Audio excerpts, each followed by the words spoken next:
Phantom 4 flyer over here, and recently I have acquired something and that I wish to share with you. Now keep in mind that I am new to this. I've entered a bit late, but I hope to catch up, and there are some things I would like to tell you first. First of all, my name is Sean Logan. I live in Singapore very happily, and I live in the east of Singapore. Exact whereabouts I cannot say, but drone cinematography in Singapore is pretty popular, and there are many places over here where you can fly drones. However, there are those areas that are no-fly zones, for example the airport and the naval base. And also throughout YouTube I have seen that drone cinematography has picked up very well, and a lot of people are spending their allowance to buy any kind of drone, be it this, my first drone. This is the DJI CX-10C. It was a pretty sturdy drone, but it only has I believe it's a 720, not even 720, I think it's 640p or something, but its camera quality is pretty terrible, and this thing does not handle itself at all in any weather conditions, and it has a very large hover deviation, but by and large it's good. There are other YouTubers out there who make some of the best cinematography I've ever seen, such as Jesse Wellens from Boyfriend vs. Girlfriend, then Casey Neistat, and Jack's Gap has, I believe, some of the greatest drone cinematography on all of YouTube. I will have links in the description. Go and check them out. They are amazing. Recently, I received a gift from a friend. This is the DJI Phantom 4, and it is a big upgrade for me than this thing.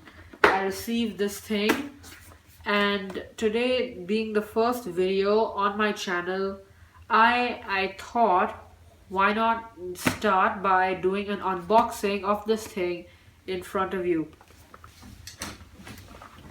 Now keep in mind, I would be lying if I said this is brand new in box. That is nothing shy of a fib. I did tear this thing open a few days ago, and I have used it, and it is a very sturdy drone.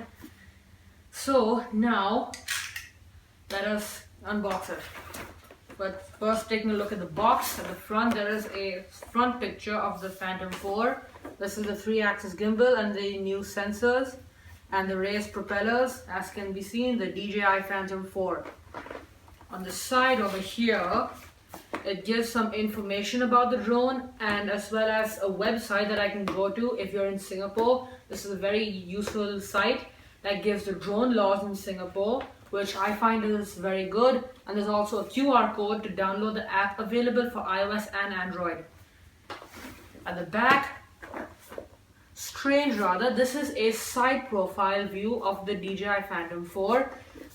As the front is here, it would be common to expect the back end here, but yeah, so this is the 3-axis gimbal over here, while on this side it simply says DJI.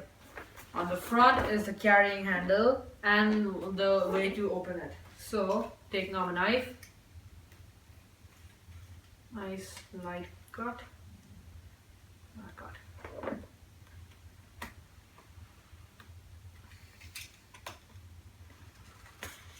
Like I said, I'm new with this. Alright. Now the first thing that greets us is this. Let me get this out.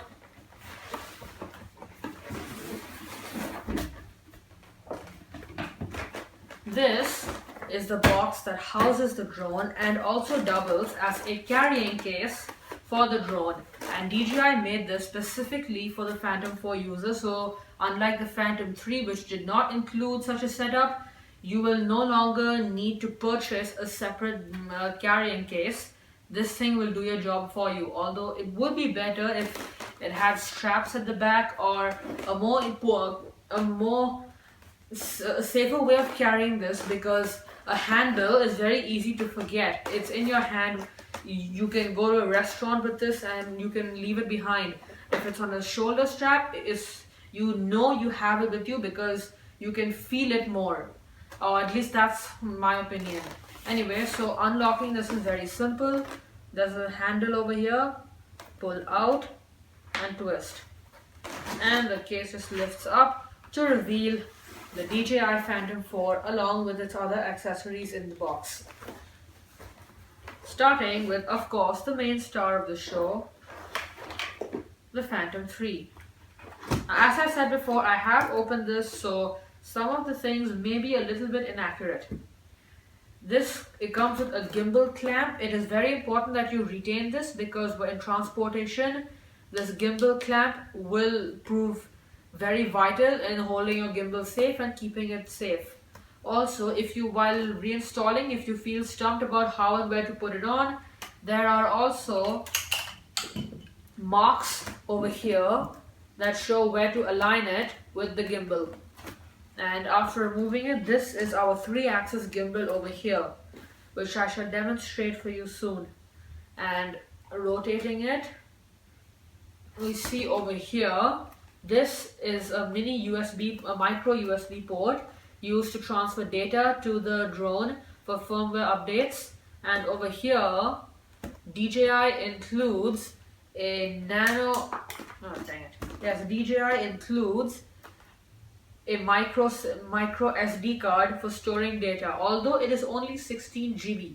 So if you're going to be, if like me, you'll be having 4K or RAW videos, then it is highly recommended that you go out and buy a larger memory card, such as even 126 GB. That should be more than enough data. Otherwise, you will have to keep on formatting your footage and your SD card, and you will lose footage, which is not fun. On the back is our battery. This is the new state-of-the-art intelligent flight battery. Tabs off simply like this. Hold down these 2 tabs and pull to eject. This end goes into the drone here and also into the wall while charging. You hold down this button and it gives you information on how much percentage is there. To turn on the drone, turning on the drone is very simple. Tap once and hold.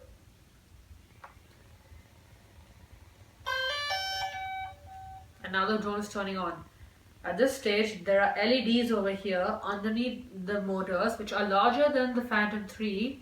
They will go in different colors and let you know different things. At the front are 2 red motors, and throughout your flight they will stay a solid red, and these mark the forward heading of your drone. At the back over here is the drone status indicator. For example, if it's yellow, it means that it is not connected to the controller, which is still in the box. If it's green, it means it's connected to GPS and GLONASS. This again is our 3-axis gimbal. Now I can demonstrate. As I tilt the drone, the gimbal does not move. This allows you to get a perfect shot, regardless of how you tilt the drone. The gimbal will always stay constant to give you a perfectly level shot.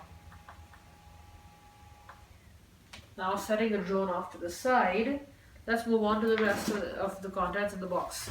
Next up, of course, we have, this is the new controller for the drone. Included over here is a hole wherein you can put a lanyard so that you don't accidentally drop it. Then here is a mount for a tablet. Now it looks a little small, but even large cell phones, in my case the iPhone 6 Plus, does not fit in here. And to solve that, you hold down the button on the side and this part extends, and you can flip out these prongs with ease. Slot your smartphone in here and push it down. Now the larger view is mostly for tablets, but these prongs are recommended for smartphones. Moving on, other than our camera clamp, let's move on to the buttons on the controller. On the left over here, this is a control stick that controls your elevation, descent and yaw, or which can be considered as rotation left and right. Push up to go forward, push down, pull down to go downwards. Then you push it to the left to rotate to the left, push it to the right to rotate to the right. On the right hand side is our right control stick, which controls direction and roll. So push forward to go forward, pull back to reverse, push to the left to strafe left, push to the right to strafe right. On the side over here there are other buttons. This is your record button. This is your mode switch, primary, sport and attitude. And this controller is for the gimbal, panning for horizontally or vertically. On the side is a pause to record, and this is also a shutter button, and this gives it changes the camera settings.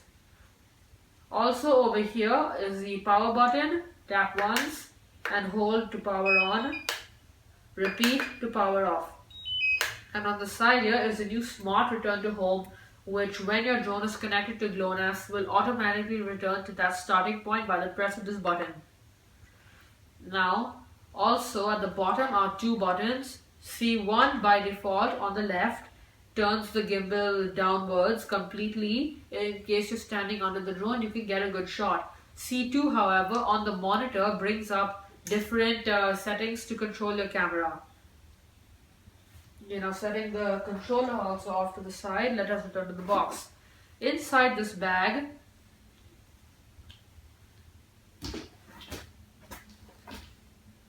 are your blades. Now unfortunately here I only have the 4, but there are two types of blades, the silver ring and the black ring. DJI does provide 4 silver blades and 4 black blades, but at present I do not seem to have them, and installation of these drones is much easier as compared to the installation of the blades on the previous model. Instead of having tools, it's very simple.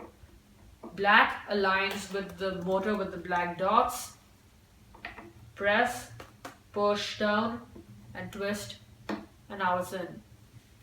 The same with the silver. Push down, press and in. This makes installation of propellers very easy and also makes the drone more portable.